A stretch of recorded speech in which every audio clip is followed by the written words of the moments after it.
It's the only footy show where there's no agenda and nothing is classified. Hello, everyone. Welcome to Neds AFL Unpopular Opinions. My name is Dylan Leach.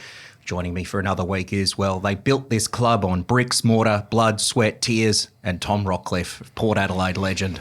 Yes, Port Adelaide legend, now premiership coach as well. Yep, premiership coach. Yeah, yes. Congratulations. Down at Iona, school footy. Really? So, they've been competing pretty well over the last couple of years. Lee Harding's in charge of the program down there, but there's a few people saying I'm the difference, Lynchy. So you just gave him a tweak. Went down there and, I was very lucky. The boys, great group of kids down there at Iona, very respectful, played really well. And Who'd then they beat? We tied with St Laurie's because we had a couple of washouts because of the cyclone, so there's no grand final. We won by 102 points in our last game. Wow. A few of the boys, Bolton, Gunner and Gibbsy, they had a few happy meals after the game. We're trying to get me to have a couple of happy meals with them, but You've passed that. I said I don't put that stuff in my temple, Lynchy. But 16, 17, 18-year-olds, they did an outstanding job. And this is in the Brisbane School League for those of you playing at home. Yeah. So tell us how many games do you play? Because this has been an issue in Queensland footy. Has been an issue how many you play. We play 7, so it is a bit tricky. That's not a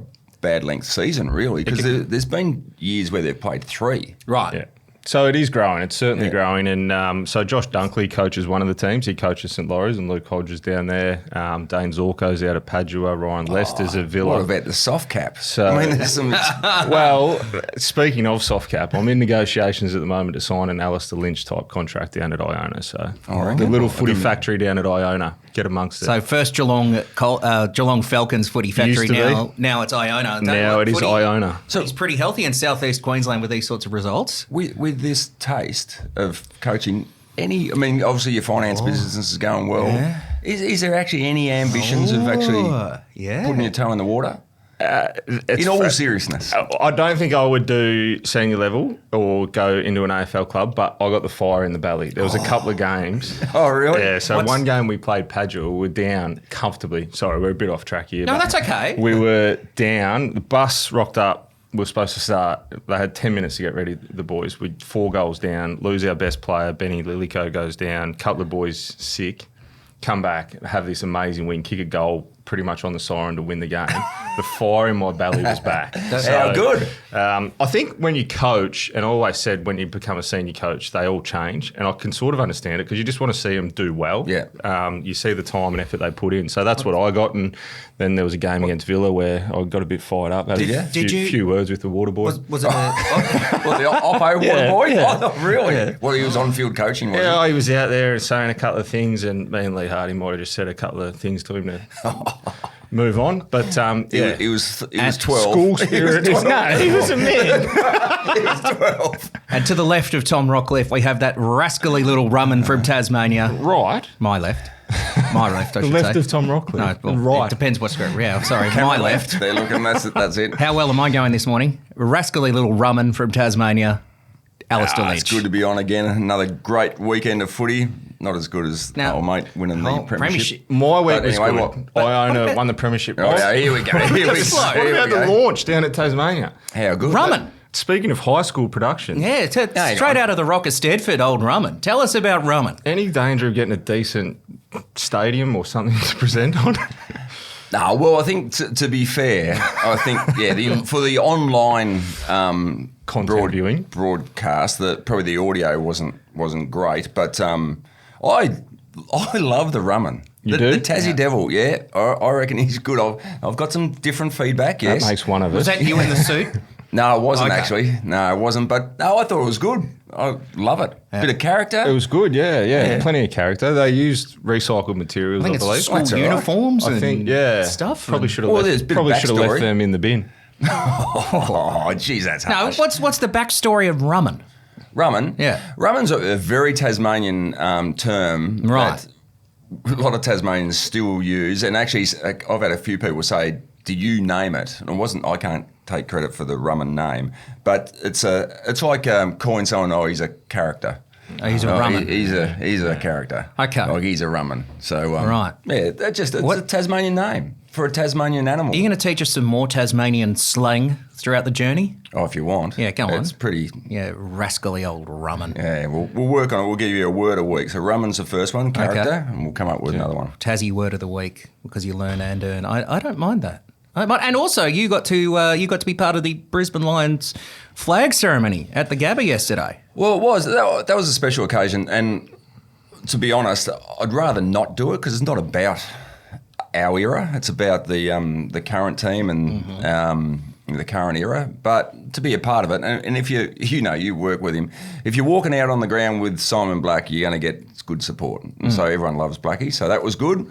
And I thought the Brisbane Lions did it well. I mean, unfurling of the flag, a special time for the fans and the players. You can never not do that kind of ceremony well, but that was magnificent. Yeah. I'm still of the belief. I watched it yesterday, and I believe it should be a grand final rematch. The opening game of the season. Yeah. Make Sydney stand there and watch that. Oh, that's a bit... Line up. Because the first 15 minutes is going to be on. Yeah. Speaking about fire in the belly, like the opposition team, after they've been handed to in a grand final, then they have to stand through it again. Yeah. And I think it was unfortunate with obviously scheduled for opening round against Geelong, a night game for the whole spectacle. That wasn't ideal. Pyrotechnics in the day doesn't really do the job. No. And just to compound the issue, when you've got a jacket on and it's 28 degrees and humid, and then they chuck the fireworks up. Can I open? It was balmy. Can I open with my unpopular or probably a popular opinion? You know what would have been unpopular? What? If I didn't wear the jacket. Because that white shirt that I had on was see-through. Well, Blackie went without the jacket, didn't he? Yeah. Well, that's on brand for Blackie. He can pull that off, but mine was... I'd sweat it up, fair to say. I do not envy Josh Bowler and his team at the AFL that have to write the fixture. It is a thankless task. You cannot please everybody. And anyone calling for fairness in a fixture is kidding themselves. That's never, ever going to happen. However, there should be just some simple rules to go by, because yesterday at the Gabba, because we obviously record this in Brisbane and this is a Monday morning timestamp for those of you playing at home, was some of the most uncomfortable, disgusting conditions I have ever had at a football match. Who thinks playing games in Queensland in the heat and humidity midday is a good idea? That was so uncomfortable for everyone. Play night games in Queensland. They shouldn't be playing day games in Queensland. Should not be happening until maybe late May. It was because the conditions were putrid. Did you go out there pre-game? No, I was in the aircon inside.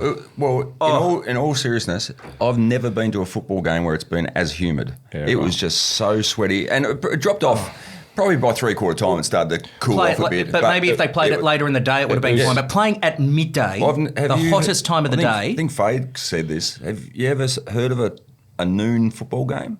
No. I'm not sure I have. Well, it would have noon football game, let alone a 10 a.m. start if you're watching in Perth.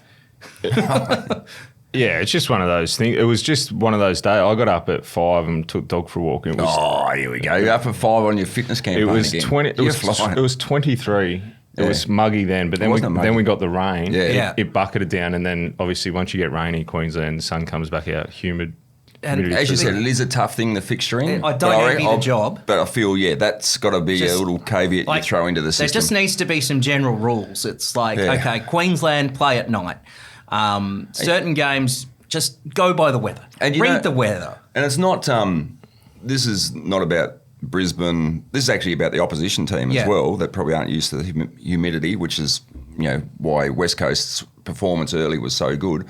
But the comfort for the fans in those humid conditions. No. And rest assured, I've got a hat on because I should have worn a hat yesterday. I'm burned to the shit out. The umpire wore a hat yesterday. Yeah.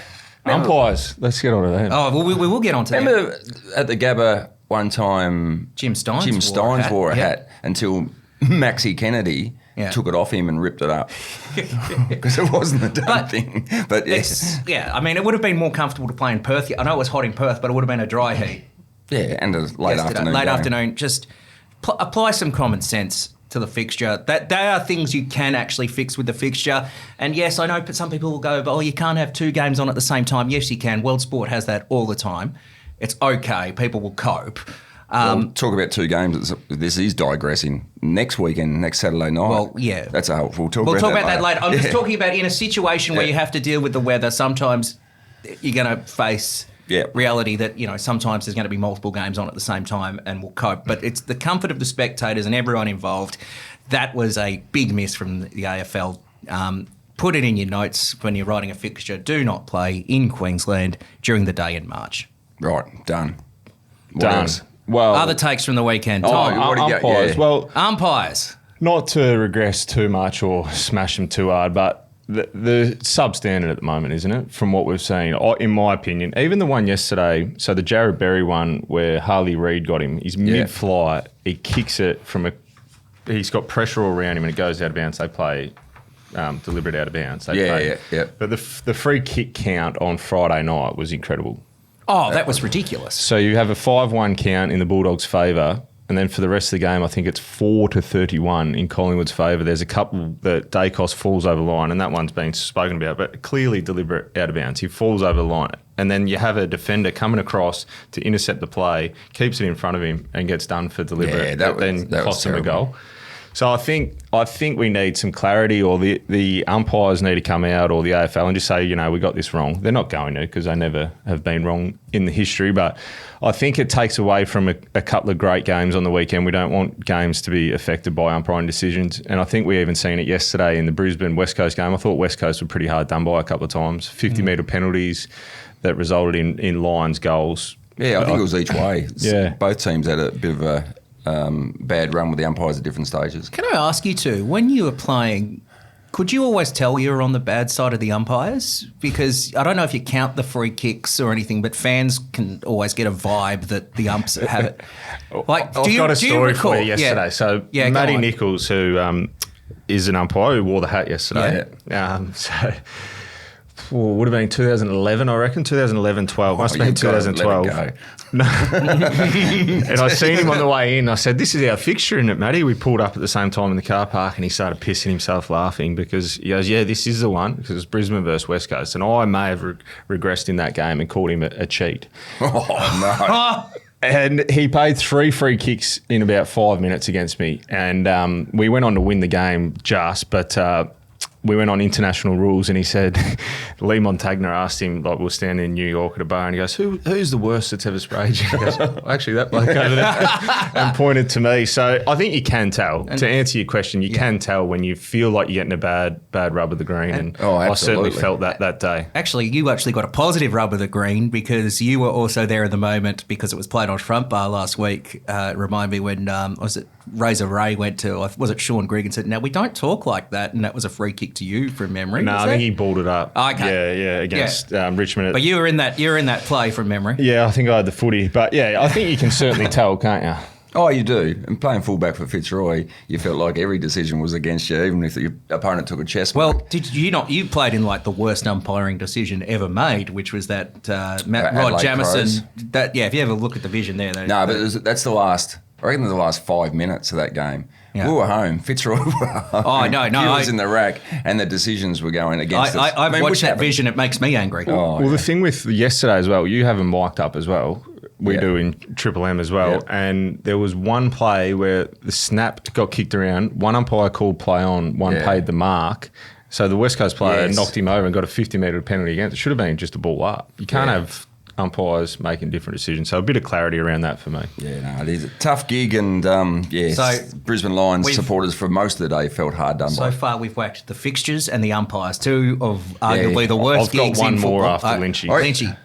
Oh, well, the umpires used to give you, in the 80s, before they were mic'd up, give you a spray back. Give them a spray and they'd give you both barrels back. So it was actually good. But then you'd have a beer with them after the game. I better just say you can't say that to umpires at any level. You can't. And you can't do coach, it anymore. Schoolboy coach. After me. And to clarify, I just want that on the record. Words of wisdom from schoolboy premiership coach Tom Rockliff. And to clarify, was the Waterboy 13 or 12? He was 37 or 8 or 50.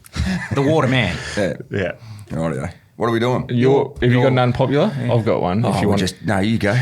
Well, I think, speak of pressure on coaches, this may be unpopular or popular. I think Simon Goodwin's in trouble. Interesting. I think with the list they've had over the years, they probably should have won more than the one that they've won. Yep. You speak about their midfield group, how elite they are. there's been question marks over their culture for 3 or 4 years now. Yeah. To get shown up by a North Melbourne team the way they did yesterday, North were impressive. There's something seriously wrong at that footy club. And normally the fish rots at the head, as they say. They've defended their culture for a number of years now. There's something that stinks there, in my opinion. Yeah, no, they have had a tough couple of years. The Clayton Oliver management, just Petrarca wants to get out. Yeah, and that's not good if you've got a couple of iconic names in your club over the recent history talking about getting out, wanting to get out. So, no, I agree. It's a lot of pressure on. Well, there's been not a great start to the year. There's been a change of president and CEO at Melbourne. So, yeah, maybe there's things come in threes. Maybe there's one more. Well, it just feels like that something needs to change. And in my opinion, that they were one of the best teams for probably a 2 or 3 year period. And I know how hard they are to win. It's hard to win games of footy in AFL, but to win premierships, it feels like they've underperformed for a period of time. But full credit to North Melbourne, by the way, yesterday. I think if you're a Kangaroos fan, how good that would have been, by the way. It's been a long time since they've had a big win like that. And they were sensational yesterday too. Yeah, and that's where, and probably my opinion, older players matter. Like Luke Parker coming in. Yep. Jack Darwin celebrating game 300. North Melbourne legend. Yeah, but it's not about winning premierships for them. It's for almost laying the foundations for premierships and developing other players. Caleb Daniel playing a role. They've had their success at the highest level, and that's where I think even like you look at the West Coast Eagles. And their performance, especially early, some of their older players standing up. Tim Kelly had been battered all week about his performance over the pre-season, but for him to come out and have a really strong first quarter or first half and just lay the foundations for the younger players. Actually, yes, I thought Liam Baker was pretty good. Baker was outstanding in that first half. Yeah, went to Dunkley go to him, I reckon, in the second half. Yeah, and then he had to go to half back. Where Dunkley, and that's the respect. Speaking to Chris Fagan pre-game, they've got to put time into Harley Reid as well. So Dunkley was at stoppages. We've seen that in the past, and he's done some great jobs where he'll go and stand next to a Harley Reid or Rao. He's done some good jobs on, but then he'd go off and get the ball himself. But that's the respect they have for Harley Reid. But I reckon, older players absolutely matter, and it's not just about wins and losses, but how good for those young North Melbourne players to be able to turn things around and also reinforce. Tristan Sherry, don't waste high picks on Ruckman. No. Just get these guys that are at their second or third clubs, just experienced campaigners. They do take time. And what's your view on Ruckman again? Anyone over 200 centimetres should just do the basic, probably do the tap work and that's it. don't receive it. Harris Andrews? Well, 204. Yeah, he's a good intercept mark. Yeah. I'll give him that. But there was one yesterday, I think Ashcroft played on handball to McInerney. You just don't do it. Oh, no, you don't do that. They shouldn't actually. You're probably right. Tape their hands up. Once just knock it over. But you're right about the older players, and we've seen from past experiences when veterans go to another club for the last couple of years, they sort of have this sort of on-field coach role as well. You look at teams that have done it successfully. West Coast, when Sam Mitchell went over there, Luke Hodge came to Brisbane. They do it well. Luke Parker can hopefully be that story for North Melbourne to get him up the ladder. Jack Darling. The other one, Dill, what's your counter at for Essendon? Because they can add probably another 600 days before they play finals. Well, we should get to the 1,000-day milestone with Essendon. So that'll tick over, what, 8,000? Yeah, 8, absolutely. 8,000 days, yeah. They're so far off it. They are off it. It's It'll be 21 years this year. 21 years since Essendon won a final this year. Put a line through that. It's going to be at least 21, maybe 22. Oh, I'll get to 25. I'll get to a quarter century at the rate this is going. But that's where your list management over a long period of time. It's so hard to have a quick fix. I mean, your list management of who you bring in, and it's not just who you bring in, it's the composition of who you bring in. To balance up your list is so important. If you don't get that right, it'll be a legacy piece the wrong way. Yeah, you just got to get the right people in. One thing your boss at Tasmania, Which boss? Yes. Brendan Gale, when he started at Richmond in 2009. Yeah. And like we always go on about when he did the big call, we're going to win 3 flags, 75, and he got them all right, by the way. Is he did a presentation to, I remember this because he did it to all the members, and it was what we called an honesty chat about where the club was, and I think Essendon needs this. Essendon has been stuck on a doom cycle for the good part of 20 years where we get a couple of good players, we make finals, but we don't do anything, and it's just rinse, wash, repeat. There's no bottoming out. There's no topping up. It's just looking for sugar hits, looking for little things. But isn't that what they're addressing now? And that was the statement with the extension of Brad Scott's contract. I know. Your leaders and your coach is always going to be under the pump when you're not winning games. But I think that was a statement saying we do understand where our list is. Yeah. And this is and probably Essendon supporters get sick of hearing it, a rebuild. But they've got to get some stability in the place and get their key assets on and off the field right. Stick with.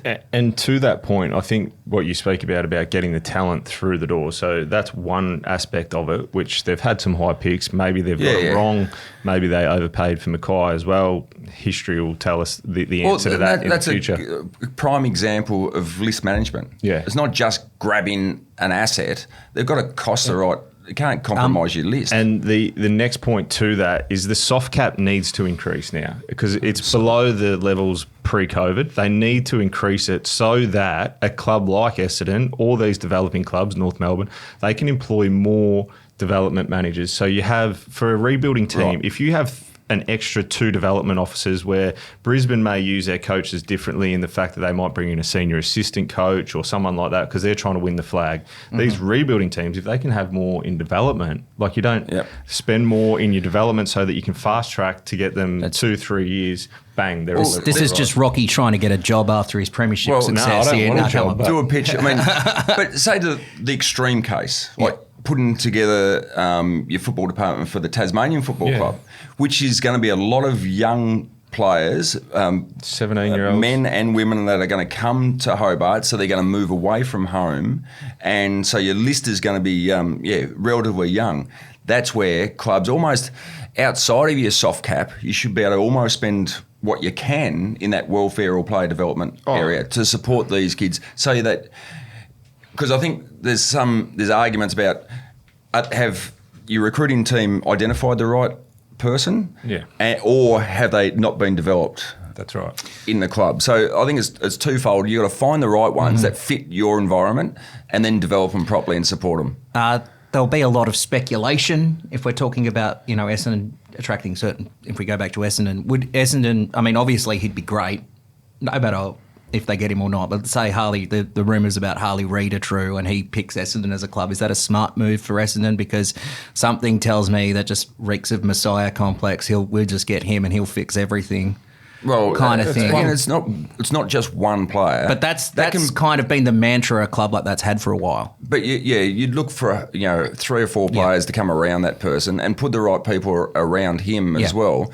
But I think, and I've had this discussion before, to make Essendon successful, to be that person or be involved with that that change, that evolution, to see them win finals again or win a premiership, it'd be enormous. It'd be like, as we've spoken about before, like Richmond, were a dormant sleeping giant for a couple of decades, then all of a sudden it hits. Yep. And once it hits, they'll be the biggest club in the country.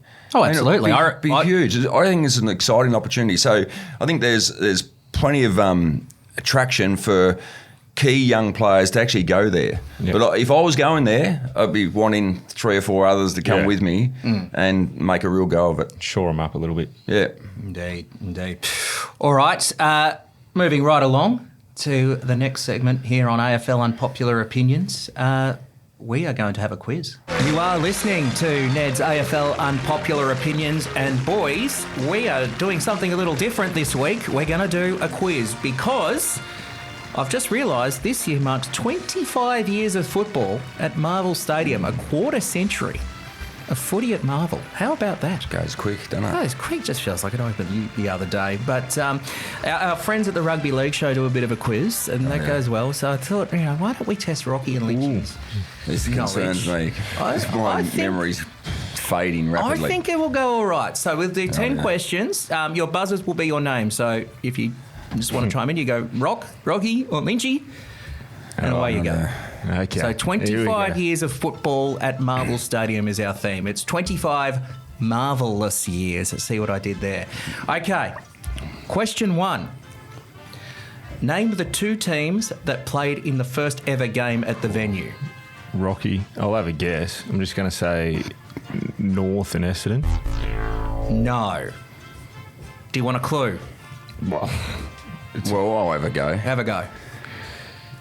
Bulldogs and North. No. It was, I'll give you the answer, it was Essendon and Port Adelaide who were playing there this Thursday Do I night. get half a point? Why? One, right? Nah, pig's ass. No. You got it wrong. Essendon? You got it wrong. Essendon North. Nah, Okay. Wrong's wrong. Who kicked the first ever goal at the venue? Rocky, Matthew Lloyd. No, it was Michael Long. Oh. Oh, really? Michael Long kicked the first. Would you have got that? Nah. All right, Lynchy, you played in this game. Who kicked the first goal under the lid at Docklands? I'll give you a clue. Do you always want a clue? Or Is it a teammate of his or not? It wasn't a Lion. Oh, Lynchy. who did you play there? We played the Bulldogs. Correct. Let's go Brad Johnson. I'll have a guess. Rocky, have a guess. Gia. No. This quiz is going well. This is real You're good, really isn't it? struggling here. You want to open up with a couple of softness. It couldn't be harder questions, could they? Yeah. We'll get to the easy We've one. got 40 players to pick from. Jose Romero kicked Gee whiz. All right, Right, this is no. that. All right. Who kicked the most goals in a single match at the ground? Yep, Lynchy. Not me. Mm-hmm. Mark Lacroix. Correct. Yeah, well, He I'm not kicked going to 12. expand on that and He risk kicked getting it 12 wrong. Yes, against 12. Essendon. He gave me a point. Lynchy got it. You're slaughtering this. Rightio. All right. I'm off. I reckon Okay. I can tack my way home from here. Tom Rockliff holds the record for... Rocky. Lynchy. Oh, Well, he got it right off air before. Cause No, yeah, right. 48 against Carlton, I think round 13. No, that wasn't... 100 and what? That wasn't the question. Oh, 193 points. Tom Rockliff holds the record for 48 disposals at the venue. Yeah. Who shares it with him?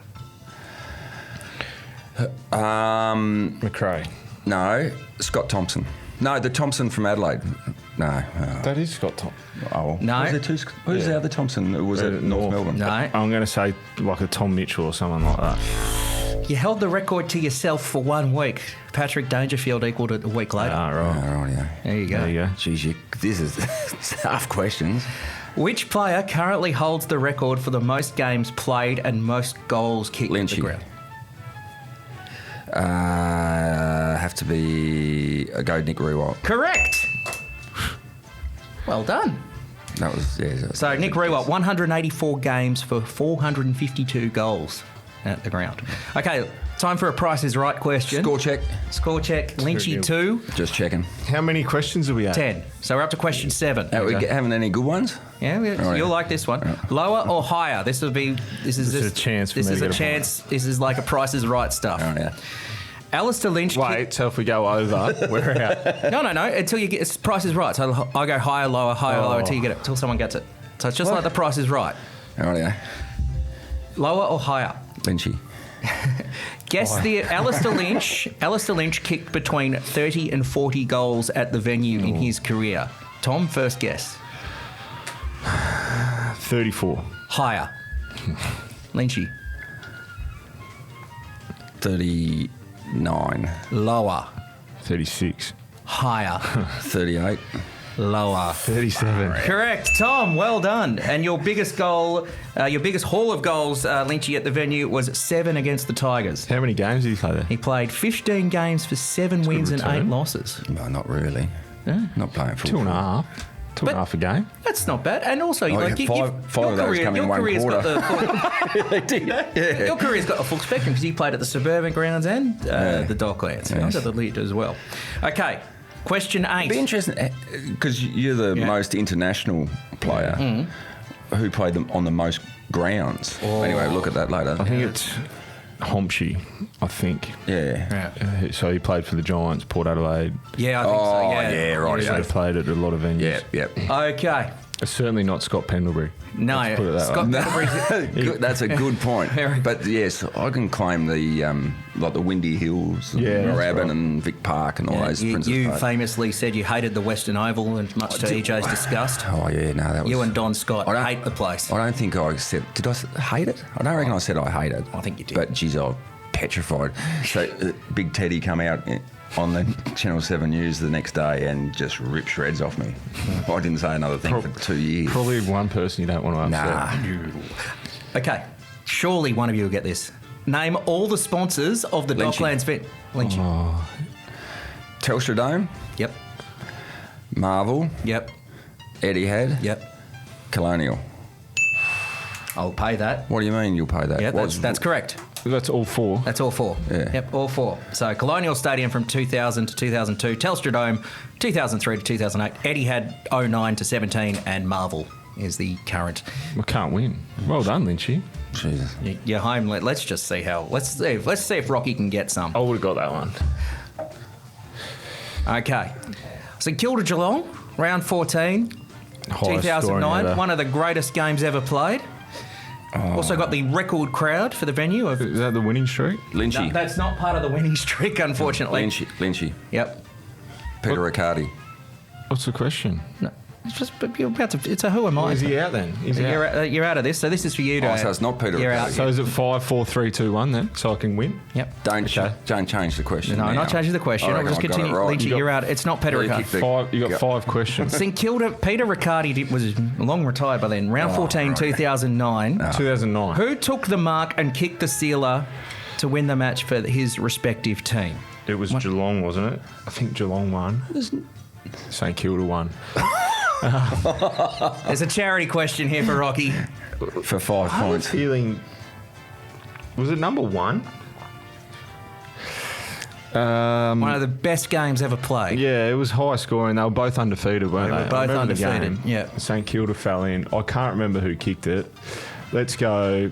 Oh, you'd have to go, yeah. You'd have to go like Fraser or someone, wouldn't you? But I'm probably not going to go him. He was retired by then. I have the feeling out process. But no, I might maybe go him. Hamill or someone like that. Or maybe... 2009. It's not included in the winning streak DVD. Let's go 2009. Someone random like Graham or someone. It'd be Milne, wouldn't it? It was Michael Gardner. There you go. Wouldn't have got that. There you go. All right, and last question. Which Victorian club has played the least amount of games at Docklands? Collingwood. Your mob. Nope. Just No, let not us your keep mob. going. It's not. It's Melbourne. Correct. I'll okay. give that to Tom. It's Melbourne. 5 points all square. Melbourne have played 73 games at the venue, and in fact, Adelaide, West Coast, Freo, and Brisbane have played there more than Melbourne has. I think Melbourne's got the worst record there, don't they? I think they would, yeah, at the moment. I have a feeling they've lost like a shit ton there, but yeah. Yeah. So there you go. The Marvel. So congratulations, Lynchy. You've won. Thank you. Lynchy, That's a 3. surprise. Probably put In that a- quiz in the bin. I reckon. In a thriller, Lynchy, you've won a all expenses paid trip thanks to our friends at Ansett. So you'll be flying Ansett Airlines to any destination you want. Or a burns treatment from standing in the sun all day yesterday. Correct. Awesome aloe vera. So thanks for playing. No worries. And just Favourite memory of Marvel Stadium before we go? winning the toss in the first game under the roof. That's a good claim. Wait, Which end did you kick to? No idea. And Rock, 48 disposals. Yeah. Winning the premiership. Oh, NAB Cup. Oh, he did too. last NAB one. Cup Who'd you premiership. beat? That could have been a question. Yeah, it could have. That was actually going to be Carlton. the tiebreaker question. but- Carlton. Who won the Michael Tuck medal? Richie. Oh, did he? How'd you go that day? No, I think I was okay. Yeah, you won a flag. How many? No, I don't think. No, I right. think Won it. that was yeah. in the still I was reigning playing forward. Still reigning premiership player in the NAB Cup. Yep, the last one. Yeah. Yeah, no. There you go. Marvel quiz. Good work, boys. Right on, deal. Yeah, just tweak a few Put it in things. the bin with the mascot. Time to wrap up here on Ned's AFL Unpopular Opinions. Now, you actually alerted me while we were off air, Tom, about the mascots fighting the South Sydney mascot, Reggie Rabbit, just doing a push and shove. Lynchy, I didn't see it. Against one of Lynchy's Sharks. But It was a high fend on the young kid.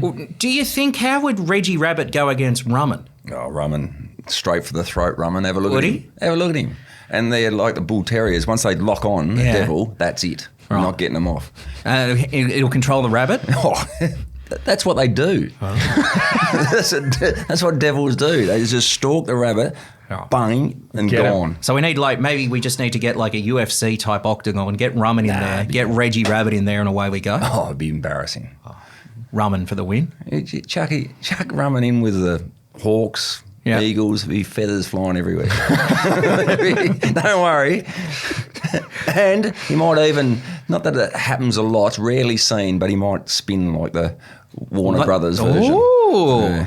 You got a few years to work on that. I want to see Rum'un do that. Round 1, Tassie's first ever game, Rum'un's doing that. We'll just see him with the rabbit to start with, see how that goes. There you go. So Rum'un versus the rabbit. You'll get that on pay-per-view mascot cage fights. Boys, what are we up to? Round 3 in the AFL this week. Of course, we've got the snapshot coming up later. Tom and Rocky, how'd you go in the multi? I don't know. I think we lost. I think you lost. By the way, speaking of winning, I think we lost. Speaking of winning bets, if you follow the Neds socials, there's Dylan's bag of snags on a Thursday, and that got up this week, $6.70 if you don't mind. So What's your tip? I just pick a few goal kickers and chuck it in a multi, and away we go. Well done. I see you going in Oppo to Rocky. No, it's an additional type thing. So Dylan's bag of snags got up. Thank you very much. What are we looking forward to? Some cracking matches ahead. Great games. Gotta say. I'm going to go with what I went with off the top about Simon Goodwin being under pressure. If Gold Coast Suns get hold of him at the MCG, it's recording Monday morning at 9:30 local time. The Gold Coast Suns are favourites on the Neds app, $1.88 to Melbourne, $1.92. At the MCG... Geez, that is a good game. That'd be a good game to go watch, wouldn't it? Gold Coast Suns, if they win, they do a lot to play finals footy. We know they had their struggles on the road, but if Melbourne lose, what's the fallout? And if they lose big, what's the fallout? Oh, the crosshairs will be on them and take the pressure off a lot of other coaches at the moment. But you can't, in the first 3 weeks, there's no one getting sacked or anything like that, but the crosshairs will be coming in. You're not suggesting Goodwin gets sacked after 3 rounds? Not after 3, but mid-season, I think. Like the storylines out of that game. Massive story. Oh. Well, what's the biggest story? Melbourne, well, it's probably a stupid question. Melbourne's loss or Gold Coast win? Well, Gold Coast wins big story because it's like, well, hang on a minute, they can play finals. But the biggest story out of it would be Melbourne. It'd have to be. 0-3, touched up by North Melbourne, beaten by the Gold Coast Suns. Yeah. An intriguing game. That will be a great game. But I think then the Gold Coast's away record would be 3 in a row because they won their last match at the MCG against the Tigers last year, then obviously West Coast. So They've had a couple of buys. A couple of buys as well. But, anyway. Richmond and West Coast. That's wins and wins. So you want to take that on notice, like how the AFL just eases Gold Coast into the season, like with your quiz. Couple of softness, couple of half volleys early. Give us a chance. Get us in, get us going. What are you looking forward to, Alastair? Well, any number of games. There'll be, with Rocky's sort of macabre look at footy, Yep. Essendon, Port Adelaide. That's going to be... Which, of course, was the first ever match played at Marvel Stadium. Hence, weren't they? Celebrations. Into, so that's Thursday night, into Carlton Bulldogs. Oh. Again, Carlton Bulldogs. at time of record, the odds are Carlton $1.88. Oh, here we go again. 92. Got the crosshairs. Vossi? Well, yeah, Dogs, what... if they lose, you may see a coach sacked in round 3. No way. No chance. You know Carlton just jump. Yeah, no, Carlton They're are better like than cats that now. on hot tin roofs. Oh, they'll be Is frothing. Blues Radio back again this Friday night? There's nothing better than seeing Andy Marr cry. Gee, that makes me happy. So that's a massive game. That's a huge game. Saturday night, multiple. I know we talked about fixture frustrations. Saturday night we got Hawthorn and Giants and Brisbane Geelong on at the same time. So, well, you can sort of understand that though, can't you? Yeah. Well, I mean, it was a rescheduled match. Yeah. It would be a standalone. They're going to be both cracking games though. So multiple, Hawks v Giants. Multiple Oh, screens. it's in Tassie. Yeah. But it's about time Tassie got a decent match. Why are they playing Saturday night down there? Do they even have lights in Tassie? Oh my goodness. I'll get the devil, get Rum'un to tear your throat It's probably out. gone all renewables and they won't work. But no, Yeah. but there's 4 games on Saturday. Yeah. There's only 2 on Sunday. Well, that's why it's called Super Saturday. Yeah, no, good. We'll tune in to Fox Footy, 5:04 The other for game. all your games. Have you had a game yet? Sorry, that was a bit hard. Yeah, I'm a bit Have you soft. picked a game yet? Or you said all of them? Yeah, you picked those. Yeah, I went. And The last game to see how they're at. If West Coast beat I was Fremantle, about to say you might have another coach sacked. The Western Derby on no matter where they are on the ladder. Well, they're 17th and 18th at the moment, but that is always exciting to look forward to. I always look forward to the Western Derby. West Coast play the way they did on the weekend, they'll go close to winning that game of footy. Absolutely. Oh yeah, they were good to They watch. were good. Very They'll be a bit encouraging. tired because they were cramping a fair bit, but that's what happens with the weather. Western Derby is always one to get excited about. It's actually one of the must-watch fixtures. Great round of footy. It is bloody another good round. And, Great crowds coming through. Sydney and Collingwood have the bye because round 0. Boys, we're going to wrap it up. Tom, you're on with Ryan for the snapshot. That drops on Tuesday. Lynchy, thank you, as always. Thank you. Give our regards to Rum'un. Yep, Rum'un. good quiz. You're a Rum'un. Well done, quiz. We'll catch you next week. What's gambling really costing you? For free and confidential support, call the number on the screen or visit the website